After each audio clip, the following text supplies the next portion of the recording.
இது நம்ம அதிகமா ஸ்தோத்திர பலி புக் இருக்கு பாருங்க. அத எடுத்து நம்ம படிச்சுக்கிட்டே, வாசிச்சுக்கிட்டே இருப்போம். ஏதாவது ஒரு காரியம் நமக்கு ஆகணும், ஆ இந்த காரியம் நமக்கு நம்ம வாழ்க்கையில நிறைவேறணும், நடக்கணும் அப்டின்னா, என்ன பண்ணுவோம் அப்டின்னு பார்த்தீங்கன்னா, ஸ்தோத்திர பலிகள் கையில எப்பவுமே இருந்துகிட்டே இருக்கும். எப்ப பார்த்தாலும் ஸ்தோத்திர பலிகள் படிச்சுக்கிட்டே இருப்பாங்க. அதேமாரி சொல்லுவாங்க, "ஸ்தோத்திர பலிகள் புக்கு படிச்சுக்கிட்டே இரு" அப்டின்னுவாங்க. அது படிக்கிறது நல்லது தான்.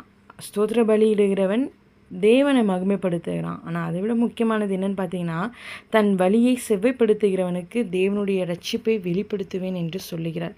அதே 50ல நீங்க 17லேருந்து அப்படியே படிச்சீங்கன்னா, ஆ திருடனை காணும்போது அவனோடு ஒருமித்து போகிறாய். அப்போ நம்ம எப்படி மாறுறோம் அப்படின்னு பார்த்தீங்கன்னா, ஒரு மனுஷன் திருடனை பார்த்தா அந்த திருடனிடமே அவனுடைய கேரக்டர் மாறுது.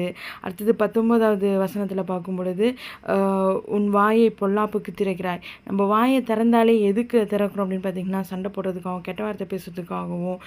20வது வசனம் பார்க்கும்பொழுது, நீ உட்கார்ந்து உன் சகோதரனுக்கு ஒரு 5 நிமிஷம் நம்ம ஃப்ரீயா இருந்தோம்னா, நம்ம என்ன பண்ணுறோம்னு பார்த்தீங்கன்னா, மத்தவங்கள பத்தி பேசிக்கிட்டு, அவங்க அப்படி, இவங்க இப்படின்னு சொல்லி, நம்ம அந்த மாரி காரியங்கள பேசுறோம். அப்போ ஆண்டவர் சொல்றாரு, "நீ அந்த மாரி விரோதமா பேசாத நீ" அப்படின்றாரு. ஏன்னா, அவர் இந்த மாரி காரியங்கள் எல்லாம் அவர் வெறுக்கிறாரு. இந்த மாரி குறை பேசுற காரியமா இருக்கட்டும், அல்லது நம்ம நம்ம யாரு கூட பழகுறோமோ, அவங்களுடைய கேரக்டர் மாதிரி நம்ம மாறிடக்கூடாது. நம்ம ஏசப்பா பிள்ளைன்னா, நம்மள மாரி தான் மற்றவங்க மாறணுமே தவிர, மற்றவங்க இப்போ டிவில நல்லா மூழ்கி இருக்கிறாங்க. அவங்க வீட்டுக்கு போறோம். நம்ம ஏசப்பா பிள்ளையா இருந்துட்டு அப்படியே அவங்க கூடயே சேர்ந்து டிவி பார்க்குறது, அவங்க கூட அவங்க என்னென்ன பேசுகிறாங்களோ அதுக்கெல்லாம் ஆமா சொல்லிட்டு அவங்களாட்டவே பேசிகிட்டு இருக்குது.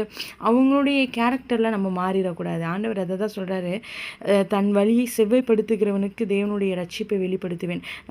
நம்மளுடைய வாழ்க்கையில் எனக்கு இந்த காரியங்கள்லேருந்து எனக்கு விடுதலை வேணும் ஏசப்பா, எனக்கு ஒரு பெரிய விடுதலையை கொடுங்க, இதில் நான் மாட்டிகிட்ருக்கேன், என் பிள்ளைங்க மாட்டிகிட்ருக்காங்கன்னு சொல்லி அந்த விடுதலைக்காக நம்ம காத்துட்ருப்போம். அந்த காரியங்களுக்காக கூட நம்ம இந்த ஸ்தோத்திர பலிகள் புக்கை படிப்போம், ஸ்தோத்திர பலியிடுவோம். ஆனால் அது நல்லது. நான் எப்பவும் சொல்கிறேன், ஸ்தோத்திர பலியிடுகிற காரியம் ரொம்பவே நல்லது.